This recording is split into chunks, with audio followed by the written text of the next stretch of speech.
Welcome back, everybody, to Edge of the Rabbit Hole. I'm author and ghost historian Mike Ricksecker. With me, as always, is my co-hostess Vanessa Hogel, and down in the chat room, Shauna, shaking everything up, our chat shenanigator.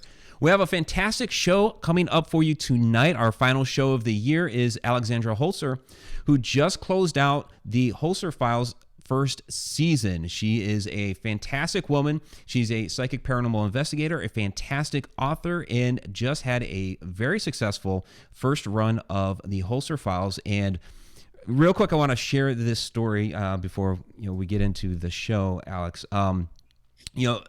Over the last couple of months, I've had a lot of people tell me that they absolutely love the show, the different events that I went to. Everybody was talking about the Holzer Files. And I think the one that really topped it off, and those are, fans, viewers, all that. I think the one that really topped it off, though, was a few weeks ago when I was in Las Vegas at the Shockfest Film Festival, and I'm having dinner with John Zaffis. And we're talking about different shows and everything, and he says that he doesn't watch a lot of the shows. He might watch one episode to get an idea of what something is like. But when it came to the Holzer Files, he's like, that is a show I really like. I've watched it more than once now. I can really get behind that show. I love what they're doing. So to have a peer like that of John Zaffis to say something like that, Alex, you have a very successful show out there. So congratulations. Thank you. Thank you. So yeah, how does it feel to have a successful show? A bit weird because, well, you guys know me, and even though Vanessa, we recently connected, it's like we know each other for years. Mm-hmm. When you're working for 15 years in the public, trying to get information out, whether it's through publishing or acting like a journalist with your articles out there and little filming here or there, this is a different animal because you've got money behind it. You've got serious people putting together this show, and everything rides on it because you don't know the outcome. You can have a lot of great products out there, but they don't go anywhere, and it's a shame. Like, your favorite Netflix show gets canceled and you're like, but that was one of the best shows. Exactly. So right. There's that uncertainty.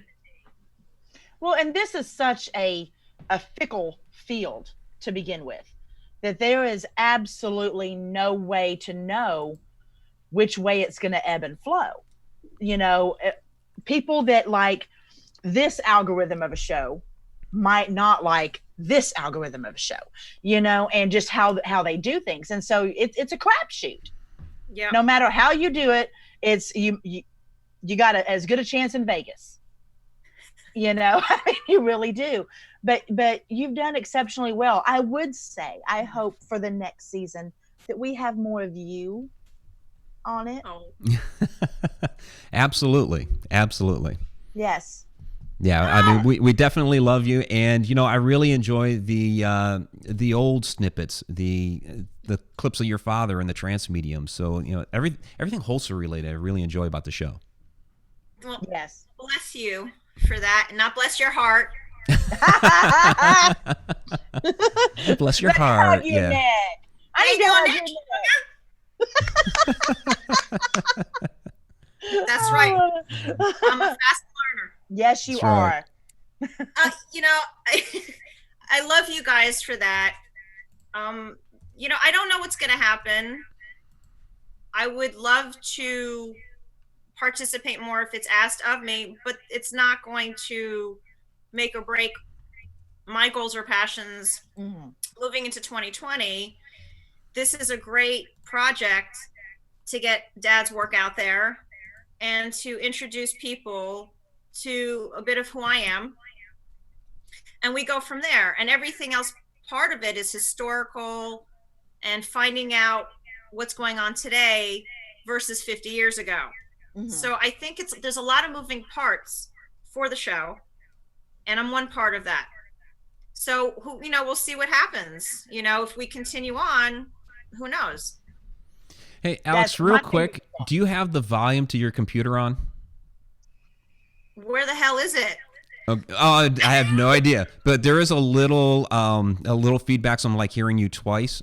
So I don't Same. know if the fans are hearing that as well, but or the viewers. Oh, they need to respond to let us I'm know. looking right now. I'm on a Chromebook, so I Okay. don't know how this works. I'm a Mac person. So. Okay. Well, I mean, we can just roll with it for now. I just wondered if there was like Really? a volume off switch, but that's all right. Does anybody? No one is saying anything as of yet. Yeah. So it might be okay on their end. Maybe it's us. Tammy Heisman just said yes, can hear her twice. Okay. Okay. Well, if you don't readily see a volume button, then I don't know what we could possibly do at this point. I'm going to look it up. Okay. Okay. Hold it. I'm just going to look it up. Y'all talk amongst yourselves. All right. All right. So, yeah, like I was saying before, one of my favorite parts of the show are the clips at the show of your father working with the trance mediums and the audio that goes along with that. To me, hearing, I don't know, something about hearing the old audio is, it has like a creepy cool feel to it. And I don't know if you got that vibe as well. And I'm not saying your father was creepy, but I'm just saying that, if you're there for a paranormal show, and to me, that's kind of like the more like ooh moment of the show. That's creepy. He's creepy. He's creepy. And I'm so sorry for the double feedback. I might talk slower. Do you see an equalizer button? Well, what the hell does that mean? Like the Terminator. There should be little buttons that look like a megaphone. Mute my audio. Yeah, all right, try that. Now talk. Oh, and now we lost her. Put it back on. Put it back on. Put it back on. How's this? It's her phone. Take your phone. Actually, go ahead. You know what? I'll just go ahead and hit the button again. Hit the button. How's this? There better. we go. Can you There hear we me? go. Yeah, Yes. we ended up putting you on the phone audio, and now we can hear you fine and no double. Okay, good. We're good. Yeah. All right, Come on, two Holzers. carry on. Well, there. See, one, Two? two. All right. This is going to be fun. Yep. Oh my goodness. It is What what it is. were you saying, So we- Alex? What the, You you asking asking me? me? Now I gotta remember. What was being said to me about what were we talking about? Oh my Well, God. I was mentioning Oh, the old clips that they show during the show. Yes. Yeah. Hank, listen. I'm aged. I'm aging as we speak. Just have empathy, man. Have empathy. Work with me. Okay. So, those clips that are being shown in the episodes, when we went and we filmed the headquarters scenes, some of them were being used while we were sitting down and preparing. Obviously, it wasn't anything I had seen before because the production company, Painless Productions, was taking on the task of digitizing a lot of work. And so they had these clips, and you'll see in every episode it's different. You see this or you see that, which makes the show so unique is it's not really the same every episode, but yet it's the same theme. And so I'm watching my father on screen, and one of the clips it's the Whaley House he's with Regis. He's hovering over Sybil, and he's so young. He didn't have hair back then, God bless him. But, it's all good. It's all good. I said, didn't Daddy have hair at all? I said to my mother the other day, because we were talking amongst ourselves, Your father? No, no, it was a little bit like Count Dracula, for real. A little bit on the sides, and then like a right down the middle. Yeah. Wow. But that's, that's what's going on in my head while I'm there amongst everybody else. So I've got Gabe, Dave, and the producers and the film crew and everybody, and that's what's going in my head. I'm laughing to myself. I'm like, Daddy, oh my God, it's so funny. But then it got real. And I had a moment, and I sat there, and I just we were looking at the footage, and I wanted to cry really hard, really quick. And I couldn't because, the silliness of, makeup, and you're there to work, and focus. And I'm having to endure all the emotional parts of it that nobody else really can relate to. They can have empathy for it, but they really don't. It's not their father. It's not their lineage. Right. And I'm in the field too. So it wasn't just like, hey, I'm just here. That was so difficult for me to see him there and to share him amongst everybody in that room while sticking to trying to be, professional and understanding the goal at hand. And there he is. And I just wanted to just start talking about my father and I couldn't do that. And so these clips really resonate a lot more with me, even though there's not much of it, in the show per se, but it's enough to give you the understanding of how he did it back then and how the work was done, and to hear him audio. I mean, it's Right. just, I don't think people could fully appreciate how difficult that really must have been for you, not just once, but multiple times, because that's what it feels like to me, is that every time you're able to hear that, and you're hearing it in a setting where everyone else is paying attention for a different reason. right. than It's what really you are. intimate for me. Yeah. Very, very much so. I have to share it. I have to share that because, this is the deal. This is where we're at, and I've got all these thoughts going through my head, and I'm trying to stay within a certain way. And then there he is for everybody to see. And it's not in my living room with the children, his grandchildren, and how I grew up in my living room with my sister, where he would show the family home movies on the screen, which I think we talked about in our previous conversation. It was for whoever was there for whatever reasons, and I had to sit there, and I kind of had to be like cool about it. Yeah. So Right. I totally get it. I completely understand that, because even, and I'm not saying this has happened, I'm sure it hasn't, but if this might sound very childish, but if somebody disagreed with him, your first instinct is to be what? defensive. Very, Right. very much It's so. I've learned over the years, especially on social media and dealing with the internet, there have been not really a lot, which is pleasantly surprising to me, but there have been people that still put him down or say he's this or that, and it's like, it's hard not to go to bat for him. And it's not because I'm in the field too, and he, was this person. I knew who he was. I know who he still is. And I know the work intimately. And, it's kind of like a line between, I'm defending it for the community, for all of us, because we have roots, and we learn from our predecessors, and we'll learn from the next generation, and so forth. And then on top of it, it's personal. So there's a fine line of trying not to be defensive or offensive to anybody without coming off like, well, you're the daughter. Sorry, dog in background. Cue dog. Very good. But I walk a fine line that nobody else is going to walk with this out there, because I am that ambassador, if you will, for him and for the work. And then I have to worry about myself. How am I coming off? And, to be honest with you, half the time I really don't give a shit, because I know who I am, and I'm confident, and I'm not going to be bullied, I guess. And I've had people in the past kind of say, oh, you're riding his coattails or whatever. And I'm like, am I? Wait, No. what am I not doing? Do you know what I mean? Like, I kind of got very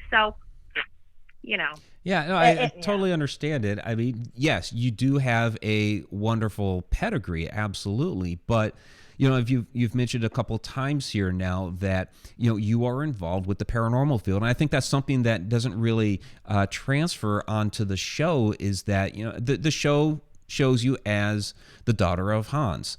And, you talk about, the past cases and things that he talked about, and his concerns and his viewpoints and things like that. But it doesn't come across that you are involved in the paranormal field as well, that you have your own work and your own research that you do, and that you're a psychic paranormal investigator. You accomplished in your own right. Yeah. You did not ride coattails. You were just taught by one of the best. Well, and I appreciate that. I mean, that's, this is what I was born into. I didn't ask for it. This is what was my path, whether I chose it from an incarnate to a reincarnation, if you will, to the incarnate. Because I was waiting in line. I said, yeah, I'm going to be born to that dude, that gal, and they're crazy, but that's what I want. I'm coming back through that. I mean, I don't, and I do believe in past lives, and I have theories and beliefs of who I was in the most recent incarnate. But, it's all interesting because I've always been this way. And it takes a lot of chutzpah and balls to put yourself out there, as you all know, and put out a theory or an opinion or actual research that you've worked on and put it out there and have people comment on it or reflect on it. And I think if you can disconnect from that and reach people in a positive way, you're doing your job. And that's kind of where he came from. He really didn't pay attention to the naysayers or the skeptics or the James Randys of the world. He used the money, though. I said to Dad, I said, honestly, you need to go for it. $1 million. Come on. But whatever. I digress. Yeah. But I appreciate that. I really, I have changed a lot of my ways over the years, as we all do. We all transition. You can't be an investigator in this field, if that's the role that you play, or if we're intuitive and investigative, which hat are we going to play? We don't know, or, where rather. It all depends on the situation and the environment. Like with children, it depends on your behavior. If you continue to keep up your grades, then I won't have to ground you. But if you don't and you're not paying attention, then you're going to have no phone, no computer, nothing. You're going to read a book. So it's the same thing in the paranormal. I mean, it really depends on your actions or their lack of and what your intentions are. And everything of my father was pure and passionate and ingrained in him from, I believe, he was chosen from birth that he was going to create and lead this path. And it wasn't easy for him. He had a lot of people coming at him, a lot of times that were very nasty for no reason. There's no place in the field for that. You're dealing with life and death and everything in between. We deal with hardships and nasty bosses and difficult children sometimes, or personalities, or loss of finance, or the car that's not working. Do we really need to add to the community of this field? Or we're really trying to all be here and understand why we're here and do the best that we can. Where's the love? It's not unlike when you see people that post, and if anyone watching gets pissed at me, hi, hey, it's when they post those, by golly, this is it, and that's it. If you say that this is this, you're stupid. And that's what absolutely kills me, because if you weren't there, if you weren't in the situation, if you did not experience it, your opinion for me means dick. Ooh, nice. I mean, it truly does. And I love the fact that you fall along those same lines. I consider those types of opinions beneath my response. You're right, because what you're doing is then you're investing your energy that you need for your own personal life, and whether the paranormal 24/7. It's very different than when Dad was doing it. I mean, it's just a whole different world that we're in. But to invest your energy into what people say or think when they don't know you personally is not worth it. And you have to disconnect from that, and you have to say, well, that's fine. Bless your soul. Oh, and bless your heart, honey. Oh, shoot. Bless your heart, honey. Damn it. Bless your soul. See, I'm still so empathetic. It's so bad. My husband's like, come on, you're a tough New York broad. And this is coming from Mr. Alabama. Do you know what I mean? Nice. I am from New York, God damn it. What the I love that your husband is from Alabama. That makes me so awesome? happy. I love it. I know. He's my brother from another mother, okay? And we've There never you go. No shit. Sorry, Mike. No, you're what do good. you have to say? What do I Mike, have to you say? need to speak. Well, I'm good. we have some things to catch up with in the chat. First, there were a number of super chats that came in early on. So Tammy Heitzman, $2 super chat. Trucker David Wive, $5. He said, "Merry Christmas, blessed Yule to all of the Hunter Road Media family." Also, congratulations, Alexandra. $5 super chat from Tom McNicholas. Congrats to Holzer Files and being a part of the Haunted Road Media family. And then Basis 1945, a $5 super chat. So thank you all very, very much for that. Really do appreciate it. Yes. And then we have a question from Leslie Fear. She asks, what do you feel is the most interesting paranormal story or interview your father ever did? Ooh. Well, here, okay, I have a story. My God, this is going to be my whole thing. Eventually, people are going to be like, at this point, just make a goddamn movie, Holzer. Right. All right, I have a story, and it has to do with, and I know he's still around. He's not that old. And I hope if he sees this, which I don't know he will, but I'm going to say, do you all remember Alan Thicke? And he had a TV show called The Thick of the Night. I remember different one. It's called The Thick of the Night, hosted by Alan Thicke on, obviously, one of the 5 or 7 channels we had. Right. Pre the one of the long before cable. Channel, right. I think it was channel 7 or something. And for you younger people, that's long before streaming. Yeah. This is when we had dial-a-phones. Wait a minute. Yeah, you turned it. You turned it. Don't turn that dial. To the wall. That were attached to the wall. Yep. Yeah, now they're a novelty. They've turned into cat eyes with the cat. Anyway.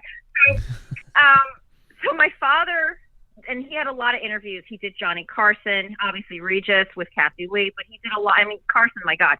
But so he went on to the Alan Thicke of the Night show. And so it didn't go very well. Apparently, Alan Thicke was not a believer in the paranormal, in the field itself. And so my father went on, and he didn't have anybody representing him. He never had a manager. He never had an agent. He was, that was it. So he didn't really get information, I guess, as to what was going to be asked of him. I don't think he gave a shit. He's going to bring it, whatever it is, So he does the interview, and Alan Thicke starts to go and peck at my father, like, well, I don't believe in this. What do you, this, da, da, da. And my father was just like, well, that is absurd, and what are you talking about? And this is, no. Let me explain to you what this means. There is such thing as ghost. And let me tell you what ghost is. I love it when you do the accent. I do. Well, this is the old Count Dracula's. I don't know what the fuck. But it's New York. We New York vampire, Holzer vampires. But he just was so insulted because Alan Thicke wasn't understanding it, and I don't know if he brought Dad on to bait him to make it for good viewership. Even back then. I mean, entertainment's entertainment. Right. I don't think a lot of people took him seriously as other talk shows had done. I think Johnny Carson went well. Regis, he did very well with a few times, clearly, because in Whaley House, before that show came out, Regis had already connected to Dad, So, but this one show was like, and my father, so he came back after the taping, and I was like little, He comes back, he's like, what is this shit? He questioned me. But he know. He's not acting any way. He gets talk show. So what that tell you? Nothing. He's shit actor. And I'm like, Daddy. He's like, what? And I'm like, nothing. Nothing at all. I'll just let you be. Oh, that's hilarious. I Wow. That just cracks me up. I don't even know how to respond to that. You really can't. Who Yeah. else is going to tell a story like that? It is what it is. You know what I mean? Hashtag that. That is Fuck. awesome. I mean, I had no friends because of that. I mean, who the fuck talks like that? Really? You don't Daddy. do that. You It's have awesome. people coming over. You just don't do that. No, I mean, it just means he's very, very authentic. See, I would have found that unbelievably interesting. Yeah, absolutely. He was rogue. He was rogue, man. Let's just call it what it is. He was on his own path of being in control a little bit too much at times. Didn't give a shit about anything other than the course of action, which would either go left or right or in the middle.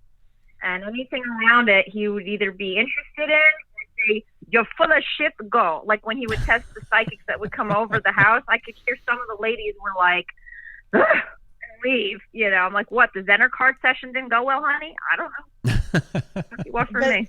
I say bless him for that, because I mean, honestly, especially even then, but especially today, the bullshit that's out there.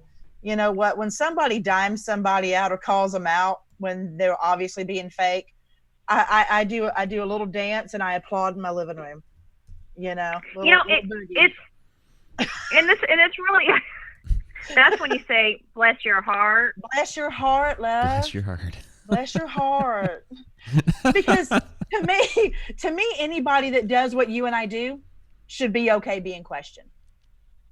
I have no problem. I agree with you. Yeah. I don't have a problem. I think if you're going to be in it, then be in it with both pant legs on, matching socks, maybe a nice pair of shoes. I don't know, but you either do it or you don't. You can't half-ass this shit. Yeah, either you're in it, and also don't forget we're all learning. Yes, we're all on a path. We're on a journey. We've heard this expression before, guys. Yeah, I think that's what people don't understand, is that we don't have all the answers. We're still learning, and everything that we're dealing with here are theories, and we're learning as we go along. Exactly. I can't tell you how many people contact me on a weekly basis about a particular missing persons case or something like that, and I would be like, don't know, I'm getting nothing. They're like, but Vanessa, I'm like, you want me to lie to you? I mean, I guess. Come on, Vanessa, you have there. the lottery numbers this week, right? I know, right? Yeah. Yeah. My email is. I'd hook you up. I know you would. You would. That's what I'm saying. Sugar. I know. She's my sugar. So we have a $10 super chat from Chipper Terry. She says, thank you for bringing Alex back. Yes. So, yeah, we do appreciate having Alex back here. And then we also have another question here from Leslie Fear. Did any place your father investigate frighten him? No. Never Absolutely frightened. not. And this is the thing, and I know it might be hard to hear that answer or to I say it all the time. Right. There's a perspective here, and I'm trying to run it parallel to today and with what's out there. It's been out there for over a decade with kind of showing more of the subject matter, if you will, in different formats. The reason being is my father knew that fear is an emotion. It's fleeting. Just like when we're in a moment and we have a partner and we say, I hate you today. That's going to pass, because later on you're going to love them again, because maybe you had an argument and you don't see eye to eye. You're not going to go up and leave them. This is part of life. It goes up, it goes down. Well, in the field of the paranormal, he always felt that on any case, and listen, he's had tables go across the room in my living room growing up. They were holding a seance, and I'll give you a quick, interesting story for her and for all of you. So Ethel Myers, which obviously we all now know who she is from the show, her husband was John Myers, and I want to say Mayers, I want to say Myers, but I don't know. It is what it is. But so John Myers was the person that had connected to my father. Ethel was his wife. They were both mediums, and so there was several occasions in our apartment where my father and John would create these seances, these sessions. My mother obviously was there. We were to be to our rooms. I think my sister was never home at that point. We're 8 years in age apart. So I was really there with the brunt of the energies coming in and out and whatever. And my grandmother, Rosine Buxhoveden, who married the Counts of Russia, my mother's mother, was there. Became very good friends with Ethel and John Myers as well. It was like this whole thing. And they had a seance. And so my grandmother, Rosine Buxhoveden, in France, there was an axe murderer general named Bluebeard.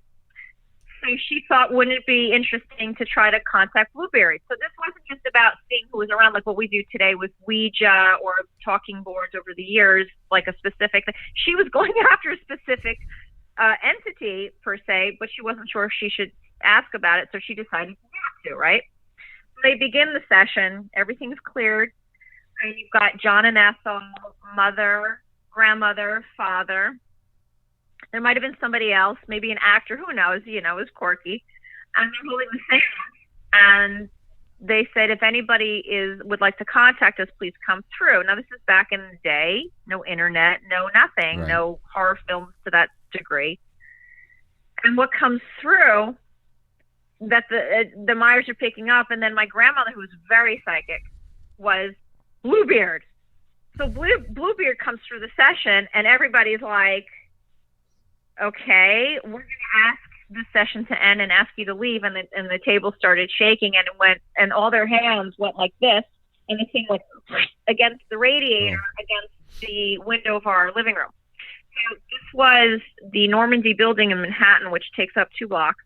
It looks like the building in Ghostbusters with the two twin towers. Oh, okay, yeah. Wow. That's what my building replicates, which in itself is really That's kind of cool. very bizarre. Very. So the radiator is built into the window, if you will. It's not this little radiator with the coils. Yeah. It's actually built in with the slot. And we had a huge, windows and a view to the Hudson River. We were in front of Riverside Drive Park, beautiful. And the table went right across the thing. And they were like, okay, we're done. So just by projecting ahead, and we talk about ESP and what we're creating when we do a seance, which is talking boards, Ouija, whatever, it doesn't matter what tool you're using, if you're projecting it out there, it's already connecting. You have to be really careful. So this is I think back in the mid 70s. You really do, though. You're making an excellent point. That's one of the reasons why I mean, Mike knows when he's going into a location, he knows what his intentions are. I know what my intentions are. That's why there's really not any fear, and I've been in some pretty sketchy places, as has Mike, as have you. I have to question people that do feel a lot of fear that are in the field. If you're not in the field, that's different. But if you're in the field and you're going in with that, you have to know that you're going to draw something there that's seeking that. Yep. Instead of something that actually wants to communicate or converse with you or have some type of interaction. And that's the thing I'm just like banging my head. I don't understand why people don't get that. Well, here's the thing. I understand it. And I'm not saying that anyone doesn't have a moment of fear, but at some point you've got to get control and understand why you're doing this and why you're there, and why you're part of it, whatever role you're supposed to play on the investigation or the interest or curiosity of where you are doing what you're doing. If you're going to have that reaction, which of course is human nature, I think to see your energy bill would be that reaction of versus that environment where clearly it's purportedly haunted. You're going to find out what's going on or get to the bottom of the case like an investigator, like a PI. Then why are you afraid? Because something might just happen that you can't explain. And isn't that why you're part of all of this? Yes. Right, exactly. Yes. And from an outsider looking in onto your father's cases, to me, he seemed like a very grounded person. He's there to investigate. He's very curious about what's going on and to help if he can. So I think fear or being afraid of the situation is probably one of the furthest things from his mind going in there, because he already has kind of a set mission going in. Am I correct in that assessment? Absolutely. And maybe because he comes from a different time and age and era, maybe because he wasn't influenced other than from his predecessors before him, where he collected every piece of journalism, books written, submitted reports or findings, we've inherited all that. It goes back to the 1700s. I've got parapsychology handbooks that today you look at and go, what is this? He was all about information and learning, but at no given point was it about the fear factor. Obviously, you're going in head on. You're going to deal with something that's either going to be really bad and difficult or not so bad and needs help and moves on. And then what's in between? Because don't forget, he was obviously a sky watcher. Knew about other species and life forms, Right. And so it wasn't so uncommon if you're going to expand your brain and your mind rather, then you have to look at everything as a whole. The paranormal is not just about ghosts or negative energies, what we call poltergeists, which are a different type of haunting, but they fall within the line of and what you think is negative energy, or what we call demons, and that's a whole different area. But we won't go there. But I mean, the point is that there's so much to it, layered like an onion, which I've said on a couple of my little quibbies that I've made for the show. I think I've made 3. Some of the cases were layered like an onion. A lot of them are, because in reality, it's not open and shut. Like, yep, okay. There's always questions to be answered, and even when you have the answers, it's still there lingering, because that's part of nature. It's natural, But there's too much there to have the energy driven into fear. I'm not saying that there's not a moment that you can't be afraid if a table goes flying across the room. I'm just saying he kept his shit together. So did my mother. So did my grandmother. So did the Myers. Yeah. Because they were in control, and they knew that they could be ahead of it and have it move out of the environment. Exactly. And I was fine. Nothing ever really, I mean, I had experiences growing up, clearly.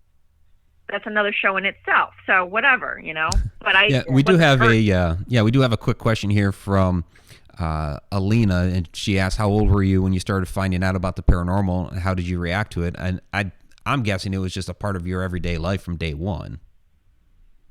Yeah, I came out of the birth canal, and it was like, listen, kid, your father's a ghost hunter. It ain't going to go over well when you hit school in the 70s. You ain't going to have any friends. And your mother, she's an artist, and she's just as kooky as your dad, so good luck. After you go in the canal. And look how amazing you turned out. Oh, stop. So I'm telling you, I tell my son every day, having a weird mother builds character. It really does. It helps us validate for our children why we are the way we are, and we can go about our day. Exactly. Well, I have to say, your family is anything but boring. No. Oh, my God, no. And I was actually the comedic relief in the family, which I can explain at some point. I was about age 5, and it was Rosine that I just spoke about, my grandmother who married the Count of Russia. Nana, affectionately we called, she was there a lot. And even after my parents divorced, it was very amicable. She actually treated my father like her own son, Oh, nice. Uh-oh. Where are you? Did I lose you? You lost us? We can see you, Yeah, honey. we can see you just fine. Oh, I can't see you. Uh-oh. I hate this fucking thing. Where am I? I swear I didn't do anything. Oh, there you are. Maybe it just timed out or something. I don't know. Screensaver? Whatever. I'm going to have a chat with this thingamajiggy Croman book. Okay. So I was about 5, and we went out to Long Island quite a bit. Nana lived out in Ronkonkoma. It's about an hour and a half with traffic from the city. Mom had always had a car. Nowadays that's insane. It was affordable. And you had parking. You could actually find a little bit of parking. So we were in our green Mazda station wagon, which I have a story for that too for another day. I'm sorry, it's really weird. The more I talk, the more I realize I have a lot of stories. You have a lot, yeah. There's a lot. So, we're riding along, and we're taking her back home. She had come to stay with us at the apartment, and we were taking her home. And we're sitting in the back, and in order to go out, you pass by Queens to get out. It's part of, the 5 mile, and you go, and then you hit the LIE. There's this huge cemetery that I just did a show with Spiegel. Oh my God, I can't remember names anymore. He's been around forever. The network had Dave and I do his show. Oh my God, Lee Spiegel. No, I think we just Lee lost Spiegel. Vanessa. Oh my gosh. What is going on? I don't know. All right. Maybe it's just the entire internet tonight. So she'll call back in. Go ahead, keep going. Oh my God, this is so bad. Oh, it's fine. She might have just tried to message me or something, but because I just felt this buzz. But go ahead, continue the story, and we'll see if we get her back. Okay.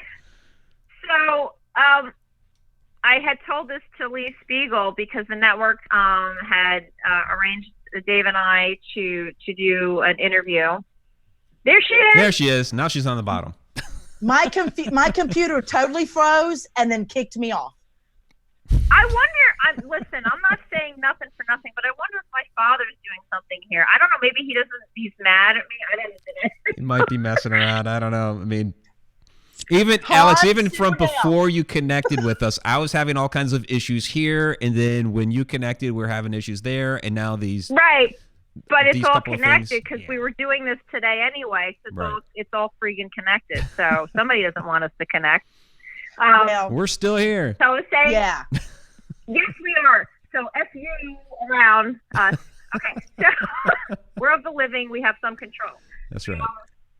So I did Lee Spiegel's radio show, and I had told him about, he was bringing up Queens in this huge-ass cemetery, and I guess on the way to my grandmother's when we were taking her home out in the island. And so we passed by the cemetery, and it goes on for miles. And I was fascinated. So at age 5, I'm looking at this, and I'm like, oh, my God. And it doesn't end. And all those dead bodies, I kept thinking at that age, oh, my God, that's so gross. What's the point? What's the point? So Nana leans into me, and she was already working with my father, too. So it's my mother, my grandmother. Everybody had connected, and I was just coming more aware of it. And she's like, Alex, darling, French, what do you pick up? What is this thing, darling? You think, qu'est-ce que c'était? Tu vieux, tu es heureuse, tu es pas heureuse. Dis à ton nana, qu'est-ce que tu veux? And I said, well, what do I want? I said, I want to understand why the cemetery is so damn big. It's silly. And she goes, Darling Shura, she said to me. Shura means Alex in Russian. It's my middle name. Curse my parents for doing that. It's Alex Holzer? Really? That's what it means. Nice. That is the best ever. So, like, whatever, So she said, darling, they put the people in the ground when they die. C'est comme ça, c'est la vie. And I'm like, that's it, that's life. I'm like, that makes no sense. And at that point, she saw in me that I had such a curiosity over something that an average child might just be like, whatever. Right. And that's kind of the first time that I realized I was able to talk about death with my grandmother, who was actively working with my family. Everybody worked together, honestly. Oh, nice. It was a family affair, and it went on to the next generation. So that's when it all began for me, and I just kind of went from there. And I had experiences in the apartment. A lot of things happened when he went to work. A lot of weird shit happened. Interesting. I do have a quick question, because you mentioned earlier about pronunciation of people's names, and I always find the accents and everything amazing. You do a great job with that, and the languages. But everybody calls your father Hans, but listening on the show to his recordings, he's calling himself Hans. So which is it? It sounds like Hans Holzer because he's European. So he's he's from Vienna. The problem is it gets muddled. So he's been in the States in his early, I'd say 15 to 18. He came over just before the war. And so he kind of has that muddled New York / Austrian accent. But also when you're hearing the tapes, you're old. And so what was explained to me from the production company was it's the way it sounds, the way the sound comes off the tape, it's stretched, and the age and the whole thing, that back then sound on these reels really sounded that way. Nowadays, when we have digital this and that, and we clean this up and clean that up, everything gets kind of distorted, I guess. But a lot of people in our life that would come over and interact with us in the family always said, hi, Hans, or hi, Hans. So it was either Hans or Hans. Okay. And the other thing that people would do is they'd always put this magical T in our last name, like Holzer. Like, listen, I don't see no T and no Holzer. What the hell are you saying? And my teachers would be like, Alexandra Holzer. And I'm like, well, VR. I've been guilty of that. I've been guilty of that. Oh, but I'm not going to pick on you because I love you. So it's all well, good. thank you. I've tried to clean it up, but yeah, every once in a while the T will slip in there, and I don't know what it is. I really don't. It's just the way my tongue works or something. I don't know. I don't know. You're dyslexic, aren't we all, though? To some degree, right? But yeah, so the reels are very old, and Okay. and so you're going to hear a different audio sound to that. But I remember people would say Hans or Hans. and he would always like to pronunciate it as he got older as, this is Hans Holzer, but it was always, this is Dr. Hans Holzer. And then it was Professor Dr. Hans Holzer because he had both titles. Right. So it's like, make up your mind. I mean, I have these old business cards of his where it's either Professor Hans Holzer or Professor Dr. Hans Holzer or just Hans Holzer. I'm like, well, what point of your career are we looking at here? 'Cause I don't know. Well, maybe that could give you some clue as to what point in the career, if he was using the title at one point and not at others. I don't know. With him, he was constantly on the move. He was just all over the place. Yeah, between Europe and then the States, and then conferences, and then lecturing, and then he would do a lot of work with the Eileen Garrett Foundation in New York. And actually, the granddaughter, Lisette Coley, and I had connected years and years ago. Because my father's passed 10 years, this year, and she and I had connected, and my father had donated a lot of his work to them for their library, as researchers should do. Yeah, and Lisette runs it, and there's a lot of old footage of him, and recently I found it, actually, the SPR in England, which is obviously a very noted, incredible organization, long time running. These are people my father would have loved and had known about, obviously, but they had retweeted on Twitter, whatever that Twitter thing is, but they showed a clip of him talking for Lisette, with other people in the field, noted, people and much older people and amazing, and handing off the torch to my father. And this one speaker was so kind to my father, saying, he's written like so many books, but I'll introduce you now to, Dr. Hans Holzer, and there's my father in his cardigan sweater and T-shirt that I'm telling you, oh my God, didn't match. So when you see the TV show with the Holzer Files, he was dressed very and that's how, but you see every 10 years we change our outfits. Oh, okay. I'm watching the footage of Dad, and I'm like, you did this on camera wearing a brown cardigan that you walk around the house in? Oh my God, this was in 1999, but I had just become pregnant with my first child, so I had no idea he was doing this. Had I known, and I had still lived at home at the time, and I didn't have anybody to get married to and have a baby with, I was like, Daddy, you're not leaving the house that way. You can't look like that. So he wasn't very stylish, huh?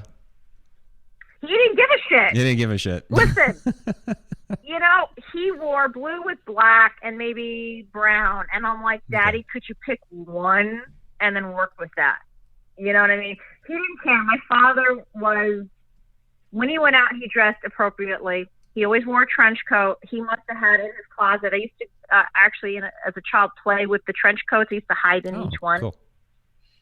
We had those deep closets in Manhattan. It was a really great apartment, and his fedora hat. So I used to put them on and be like, "Oh, Mom." Trench coat and a fedora, man after my own heart. Oh yeah, but my father, as he had gotten older, the type of appearances he would make would change for him. But if he ever went on set, he did like Marvin Scott on, was it Channel 11, WPIX? He wore a nice, jacket and a dress shirt. But at home, he really was about wearing like T-shirts with cats on them and a pair of pants. And then he had that brown cardigan that he loved. There's nothing wrong with that. He was home. He was writing. He was working. He was always on the phone constantly. He had other projects that he was trying to get out there. He was a writer too. So I think people, maybe don't understand him at times like that too. He wasn't just an investigator and a researcher and an academic and a PhD and a professor. My father was a creative. He wrote music, and which he sold at one time, and he taught himself, self-taught. So, and the accordion, and he was very worldly like that. So, wow. Cool. I apologize to y'all. It says my bandwidth is low. I have the fastest internet in Oklahoma. Yet my bandwidth is low. Go figure. It's the internet jumbies. Yeah. So, well, we have a couple more questions here down in the chat room before we say goodbye. We don't have too much longer left here, but from Chipper Terry and some others have been wondering this as well. Will there be a season 2? I cannot answer that question, but I will tell you that 2020 is a good year, and I can tell you that I appreciate the question because it shows the interest and the love. And so I know there's many people that were part of the show, but I am the only person that I think affects very differently. And I can promise you that every effort's being made to go into the new year with great stuff. And so, you know, I really can't say anything other than, you know, thank you for the interest, love, and support. And I think that you guys will be happy continuing into 2020. And not just because of the show per se, but because I am helming his work as well. And there's a lot to get out there. Yeah. I'd like a documentary made on his life. I would like to see some feature films for him, right? Vanessa, we talked about Yes. So where the fuck am I going in all this? I don't know. But I'd like to get out there too and use my Holzer method that my father taught me and see where that goes too. There's a lot of great stuff. But I think 2020 is going to be a good year for Holzer. And that's not vanity. It's I think it's time. And there's a lot of information and education to be had through my father's work and also through my own work. And I think if you guys, you know, keep with the love and the interest and support, we will all be so successful together. Because without everybody, we're not going to be able to do it. I certainly can't do it by myself. I need a voice and I need people to keep interested, and not just for the Holzer Files, but for myself, because I am the living Holzer here. Although Dad is still around, I really need that support and interest, and to give me your faith and trust and belief. I promise you I will not disappoint you. But I have a lot to teach. I really do. Yep, and I have a lot to say, and I have a lot to do. So. Absolutely. So you guys stay tuned. You never know what may be next on the horizon. So. Well, Alex, real quick before I lose my internet again, 2020, I know, right? 2020, me and you need to hook up and hit a location. You know, if something's going to happen, we're going to set a fire and it's going to go down in flames as we walk out saying, I don't know what's that heat. Oh, shit. Something's going to happen. Mm-hmm. But it needs to happen. I'm very afraid. There's my fear. I'm her fear. I am. Listen, I'll just walk into a place and say, before y'all, I'm going to hang y'all next to me. Don't mess with her. Yeah, I agree. I would love the opportunity. I have a lot of logistics here because I'm the at-home mama. Yeah. And hubby has to go to work, and that there's not much room there, you know, and there's all these kids. But I you know, we're all working together as a family here for the Holzer work as well. We're all supportive of each other. It's important to get out there. Dad had it a little bit different because he only had 2 kids that were fairly taken care of from Nana. So I have logistics here, but I think that would be awesome. And I would love all of us to be together for something, you know? Absolutely. Absolutely. So some stuff here from Jason Thompson. First of all, he's a musician, heavy metal band based in Atlanta, working hard on lyrics for a song about Amityville dedicated to Hans Holzer. And he's wondering, did your father and the Warrens ever come to an agreement on the Amityville case? Oh, God, no. Here's the deal. We talked about Zaffis earlier. You know, Zaffis and I and his colleagues, sweet guy, Dan, we had gone to the Shanley Hotel in Apponeok, New York, and we filmed the sizzle because he and I were actually pitching a show together. Okay. And so we were, you know, roughing it, if you will, and it was just so funny. And at one point on camera, we said, he's like, here I am with Holz's daughter. And here I am with the Warren's nephew. And he's like, 2 family rivals, but here we are together. I said, you know how he talks. Yeah. And I'm like, yeah. And so it's really funny because John and I, when we do get together, and it's been a really long time since he and I actually were in the same room together, but we do have much love for each other. You know, there's a connection there that nobody else can really understand or relate to. Mm-hmm. My father loved Ed Warren, had nothing but pleasant things to say about him. The rest of it, he had his own opinion on. the word comes to mind, I can't really say. But Ed, he was fine with. I think he just had issues with, I guess, Lorraine, because his job was also to test the mediums or Right. psychics or whatever the hell they want to call themselves. There's all different degrees to it. He really took that very seriously, and he only said 50% are accurate, 50% is bullshit. Now, whether that's true or not, I don't know. That's just his take on how he tested it with Zener cards, ESP, proof of you knowing something that you can't possibly know. In other words, he'd have them tell him information about his own life as a child. Okay. You know, what happened to me at this point? You know, you got to prove it. You know, if you're really that tuned in and tapped in, and some people can and some people can't, they're better in other areas. So he never felt that way with her. But with Ed, he really felt that his intentions were pure and that he was really doing the work. Because in the 70s, we had the spiritual movement, you know, Right. 60s into 70s. It was, you know, the spiritual movement. But it really began with Spiritism in the 1700s in France with the pen name of Allan Kardec. And there's books on that, and there's a Netflix film that was made off of that. So my father came into that movement, and everybody was psychic or this, or, hey, you know, be free and open.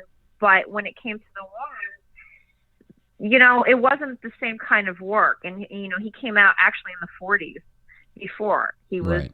around before and was starting to do the work of being a skeptic journalist. And I think maybe he, you know, maybe even a little bit critical, you know, but I do know how he felt about Ed. We did have that talk. And as far as Lorraine, you know, I just don't think he was pleased with what he saw. And which is why I guess they never worked together. That makes sense. Yeah, and specifically Amityville, they had differing opinions on what was going on there. So, yeah. Right, and there was different cases. You're dealing, one dealt with the Lutzes, and my father dealt with the DeFeos. DeFeos was that family that first was there, and you know when Louise DeFeo, you know, the family had a car dealership. There was money, and the gift I think for the family was to buy that house in Ocean Avenue, which wasn't the original address to begin with. The house was Right. moved from another location. Blah blah blah. To it, and he really went into the history of it. And I think with the Lutzes thing, and some people were confused that Dad was part of that, but he had nothing to do with it. He dealt with the DeFeos. He went to both prisons that DeFeo was in after they had moved him from the first one. He recorded him in prison. He interviewed him, and then he went on with, you know, being the first case of a plea of demonic possession and being taken over by an energy and doing these killings. That's not for me to say or not say. I wasn't there. That was his findings or his beliefs with Ethel. I think a lot of it is valid and true, and maybe some of it's not. I don't know. But, you know, the whole thing with the Lutzes had to do with them, with the woman, and that's okay too. That's what they came into, but it had nothing to do with him. So I guess, you know, it's his case. He maybe felt like, well, that's not what I found. You know, who knows? Right. You know. No, I totally get it. And I really enjoyed your father's research into the history of that location, finding the original house and, you know, the stories that predated the building that's there now. So that was always really interesting to me. More important, it really lends to kind of like, you know, the Holzer Files, you know, getting to the history of it first and getting a baseline for that before you go into and seeing if there's anything still residual there, if you will.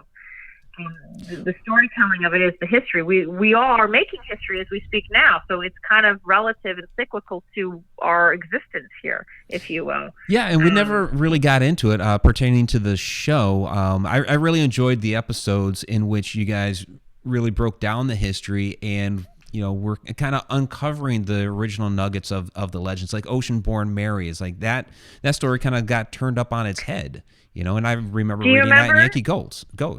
Do you remember what Vanessa said when we did the show before the show aired? Do you remember, Vanessa, what you said? You're going to find... You had said on air that you guys are right about this one place that has another, you know, piece of information that it was a parallel. Do you remember you saying that? Right. I kind of remember that, yeah. And I sat here and I knew exactly what she was talking about. You knew she was talking about Ocean-born Mary. Okay.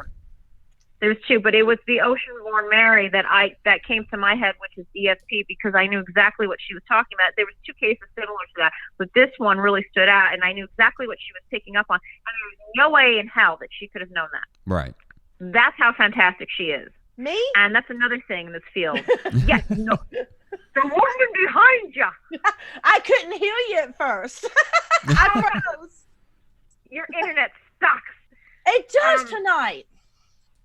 No, this has been this today, starting with poor Mike. So, Yeah, well. But, you know, she picked up on that. And as a fellow intuitive, I don't sit here and go, well, I don't know if she's right or not. That's the whole thing, too, is we all need to be respectful of each other's gifts and talents and abilities, and we all have it. Some just are going to go with it, and some are going to leave this world and maybe come back again and have an incarnate of that. I don't know.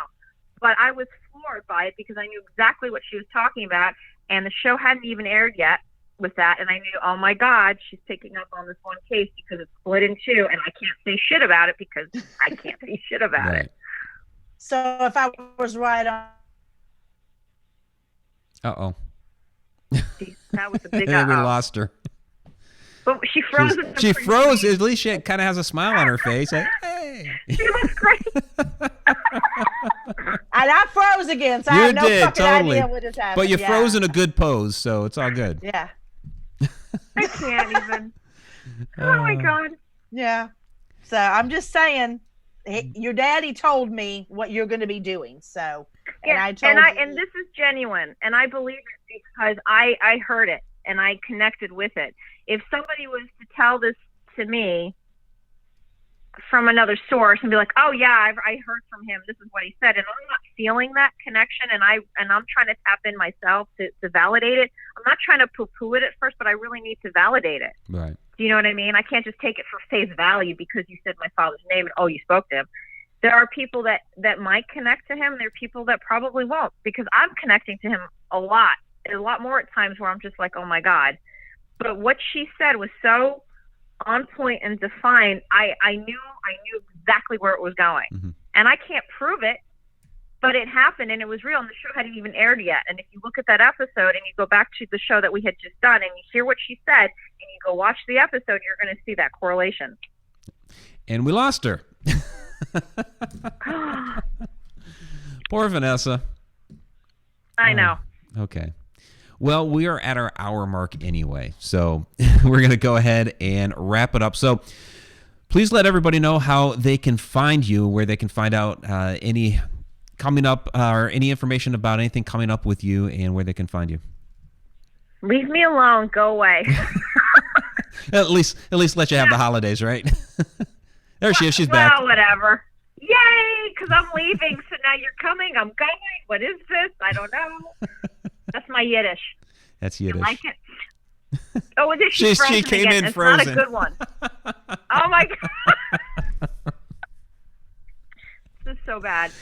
That's terrible. Well, obviously, it is terrible. Come on, Vanessa, unfreeze. I'm gonna will it. I'm gonna will it to happen. There you go. So I'm on social media. We've talked about this before. I try my best to keep up with answering people. I really do. And I give intelligent, thoughtful responses back because I'm trying to educate people. So they can find me on Facebook, Instagram, Twitter, whatever. Then I have my website, which is myname.com. And they can write to me as well. I do local events with the Hunt with Holzer, which we created, my husband and I, years and years ago to honor my father. And plus, we are continuing on the method. Mm-hmm. So I'm going to stay local to New York and the Hudson Valley area for the history that we have here. And not just because my father did a lot of work here too, but there's a lot of undiscovered areas and reported hauntings and so forth that I would like to research as well. I have a lot of projects that I'd like to get going at some point. I don't know, but we'll just have to get into the new year. But, okay. I am approachable. Unless you're nasty to me, then I'm just going to be like, whatever, bye-bye. Yeah, you're definitely very approachable. So really appreciate you. It's been a long day already. This is so great. This is better than just going back and forth. I mean, who wants to watch a show like that all the time? Exactly. It's entertaining. It is. Watch them bumble around. Poor Vanessa too. Oh, I know. I don't even know if she's going to be back, but No, thank you so much for coming back on the show. Absolutely appreciate it. Please, everybody, go check out Alex's website. Check out all of her information. Find her on social media. Watch the Holzer Files. Let the network know that you want a second season and that you want to see more of Alex. So, again, appreciate having you on the show, and you have a good night. Thank you. You too. I love you guys so much. And thank you for those that took the time to listen to your wonderful show and ask questions. That's what it's about. The more we have of that, the bigger we can grow. And I'm here to share with everybody. There's no vanity here. There's no agenda. But I need people behind me to get this out there. And I need that support. I can't just, do it on my own. If I could, I would have done it years ago. So everybody's part of this one effort. Everybody's a Holzer when they put that effort in, There you go. We're all here to help each other out. Yep. So that's it. All right. That's it. Well, thank you, love. Thank you too, Alex. You have a great night. You too, sweetheart. Bye-bye. Bye.